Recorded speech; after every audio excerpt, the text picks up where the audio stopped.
Assalamualaikum warahmatullahi wabarakatuh. Salam dan bahagia. Perkenalkan, saya Agni Devi Mariska dengan NIM 20210081449. Di sini saya akan mempresentasikan hasil penelitian saya yang berjudul Pengaruh Disiplin Kerja, Motivasi Kerja, dan Lingkungan Kerja terhadap Komitmen Organisasi Karyawan di Trans Jogja. Tak lupa saya ucapkan terima kasih kepada dosen pembimbing pertama saya yaitu Ibu Dr. Prayekti MSI dan dosen pembimbing dua saya yaitu Ibu Nalatri Kusuma SEM MCHCM. Yang pertama yaitu pendahuluan. Latar belakang. Penelitian ini dilakukan di Trans Jogja yang berlokasi di Jalan Wates kilometer 7 Parengkembang Bali Catur Ngambeng Sleman Yogyakarta. Perusahaan ini merupakan perusahaan jasa transportasi umum. Berdasarkan wawancara terhadap beberapa karyawan di Trans Jogja, fenomena dalam penelitian ini adalah banyaknya karyawan yang sering melanggar aturan yang ada.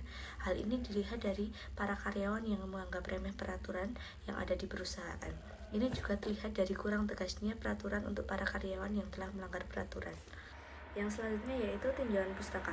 Menurut Mardika Ningsih 2020, disiplin kerja merupakan model tingkah laku yang dapat dibuktikan kebenarannya melalui latihan khusus dan menyatakan bahwa tingkah laku itu mengandung sifat-sifat watak seseorang. Disiplin membuat orang mematuhi peraturan perusahaan, norma sosial yang berlaku, dan merasa bahwa mereka melakukan tugas dengan baik. Yang selanjutnya yaitu motivasi kerja. Menurut Saputra dan Sriati 2018, motivasi kerja adalah sugesti atau dorongan yang diberikan seseorang kepada orang lain atau dari diri sendiri. Dan yang terakhir yaitu lingkungan kerja. Menurut Saputra et al., lingkungan kerja merupakan lingkungan di mana karyawan melakukan pekerjaannya setiap hari. Lingkungan kerja tidak hanya mencakup lingkungan fisik di mana karyawan bekerja, tetapi juga berhubungan kerja antara rekan kerja dan antara bawahan dan atasan. Yang selanjutnya yaitu kerangka penelitian. Berdasarkan pada kerangka penelitian tersebut, dapat disimpulkan bahwa hipotesis 1 disiplin kerja berpengaruh terhadap komitmen organisasi, dan yang kedua hipotesis 2 motivasi kerja berpengaruh positif terhadap komitmen organisasi, dan yang ketiga hipotesis 3 lingkungan kerja berpengaruh positif terhadap komitmen organisasi, dan yang terakhir hipotesis 4 disiplin kerja, motivasi kerja, dan lingkungan kerja berpengaruh secara simultan terhadap komitmen organisasi.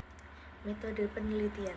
Metode penelitian dalam penelitian ini yaitu menggunakan kuantitatif dengan populasi sebanyak 408 karyawan yang berada di Trans Jogja dengan sampel sebanyak 100 responden. Teknik pengambilan sampel menggunakan non-probability sampling yaitu accidental sampling. Menggunakan rumus Lovin dengan error sebanyak 80. Adopsi variabel yang pertama yaitu disiplin kerja dari Wang Wei et al. 2023, motivasi kerja dari Popola and Fakbola 2023, lingkungan kerja dari Hanasya 2016, dan yang terakhir komitmen organisasi dari Popola and Fakbola 2021. Selanjutnya yaitu analisis data. Analisis data dalam penelitian ini menggunakan uji validitas, uji reliabilitas, dan asumsi klasik. Selanjutnya yaitu hasil penelitian. Berikut ini adalah tabel dari hasil penelitian. Yang pertama yaitu disiplin kerja. Terhitung pada disiplin kerja yaitu 4,077 lebih besar dari 1,661, dan dapat disimpulkan bahwa disiplin kerja memiliki pengaruh positif dan signifikan terhadap komitmen organisasi.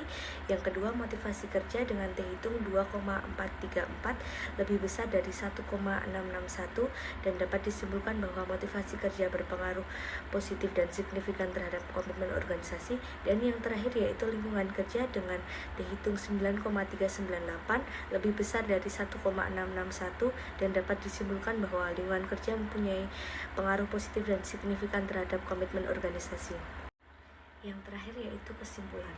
Berdasarkan penelitian, ketiga variabel memiliki pengaruh positif dan signifikan terhadap komitmen organisasi. Selanjutnya yaitu keterbatasan. Keterbatasan penelitian ini pada metode pengumpulan data menggunakan metode survei dengan kuesioner yang bergantung pada persepsi subjektif responden, sehingga responden mungkin menjawab yang dianggap positif bukan jawaban yang benar-benar mencerminkan kondisi mereka. Selanjutnya yaitu implikasi dari penelitian. Implikasi dari penelitian ini diharapkan sebagai peningkatan disiplin kerja bagi karyawan dan menciptakan lingkungan kerja yang kondusif. Organisasi juga perlu mengembangkan program-program motivasi yang melibatkan insentif, penghargaan, dan pengakuan terhadap kinerja karyawan, guna mendorong loyalitas dan keterlibatan karyawan dalam mencapai tujuan perusahaan. Yang selanjutnya yaitu saran. Penelitian selanjutnya disarankan untuk mempertimbangkan faktor-faktor lain yang mempengaruhi komitmen organisasi seperti variabel kualitas kehidupan kerja sebagai X1, kepemimpinan sebagai X2, dan persepsi dukungan organisasi sebagai X3 terhadap komitmen organisasi sebagai Y. Darmawan dan Mardikaningsih 2021. Terima kasih. Sekian presentasi dari saya. Bila banyak salahnya saya mohon maaf. Wassalamualaikum warahmatullahi wabarakatuh. Salam dan bahagia.